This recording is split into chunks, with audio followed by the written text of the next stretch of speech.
Mugamba mutya abaana ba Katonda balungi kansubire nti no muli bulungi mujje baliko gyonna gye mukwasaganyako. Haleluya. Olunaku olwaleero tugenda kwebuulira mu Matayo 2 olunyiriri olusooka. Haleluya. Katowe watugamba kubanga obwakabaka bw'omu ggulu bufaanana ng'omuntu alina ennyumba ye eyakeera enkya okupakasa abalimi balime mu lusuku lwe olw'emizabbibu. Haleluya.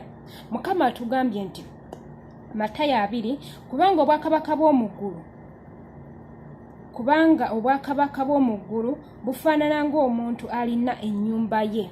Haleluya. Eyakeera enkya n'apakasa abalimi balime mu lusuku lwe olw'emizabbibu. Haleluya. Mwana wa Katonda mpuliriza kati ffe abantu abali ku nsi kuno Mukama yatutuma ku nsi kuno nga atutumye okulima mu lusuku lwe olw'emizabbibu. Amina. Yatutuma ku nsi kuno nga atutumye tumuweereze tumusinze tumugulumize. Haleluya. Naye abamu ku nsi kuno tudda ku nsi kuno buli muntu alinako omulimu gw'alina okukola. Ku nsi kuno buli muntu alina obuweereza bw'alina okuweererezaamu Mukama. Amina. Wabula kyensaba buli muntu tugezeeko okuweereza Mukama nga we kyetaagisa. Tugezeeko okuweereza Mukama nga waba atuluŋŋamizza. Haleluya. Olunaku luli Mukama waffe olwanaaba akomyewo tusobole okuba nga tusobola okumulaga ebibala ebyo bye tuba tukungudde mu nsi muno. Kubanga yatusindika ku nsi kuno ng'atusindise tumukolere, ng'atusindise tumuweereze. Olunaku luli olw'oluvannyuma, olunaku luli nga Mukama waffe akomyewo oba nga tuvudde mu bulamu buno obw'ensi nga tuzzeeyo mu ggulu.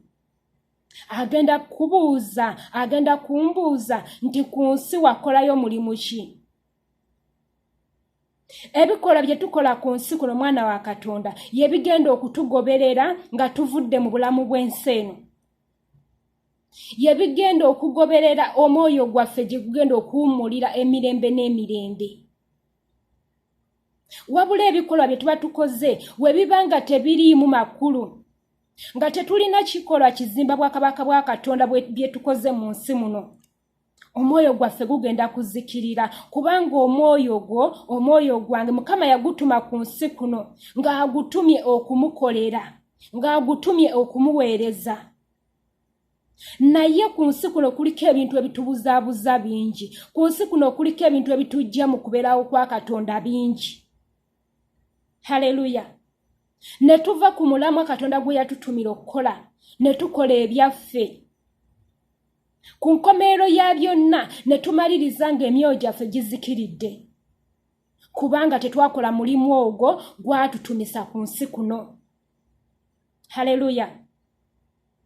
Tudde eri Omukama tuweereze Katonda n'omutima gwaffe gwonna tusobole okuba mu nkomerero nga tumazeeko obulamu bw'ensi eno ate era tusobole okugenda mu bulamu obw'okwesiima nga tuzzeeyo nga tukungudde ebibala ku nsi.